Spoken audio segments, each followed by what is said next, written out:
সিরিয়ার president Bashar আল আসাদের শাসন ব্যবস্থার আকস্মিক পতনের পর জঙ্গি গোষ্ঠী ইসলামিক স্টেট (আইএস) এর লক্ষ্যবস্তুতে কয়েক ডজন বিমান হামলা চালানোর কথা জানিয়েছে যুক্তরাষ্ট্র। স্থানীয় সময় রোববার যুক্তরাষ্ট্রের সেন্ট্রাল কমান্ড সেন্টকম এ তথ্য জানায়।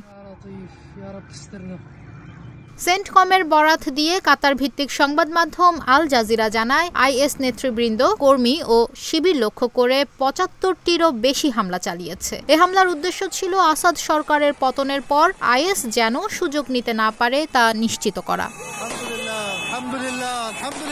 সেন্টকম জানিয়েছে, বোয়িং B-52 স্ট্র্যাটোফোর্ট্রেস এবং ম্যাকডোনেল ডগলাস F-15 ঈগল সহ বিভিন্ন যুদ্ধ বিমান এই অভিযানে অংশগ্রহণ করে, তবে বেসামরিক হতাহতের কোনো প্রমাণ পাওয়া যায়নি।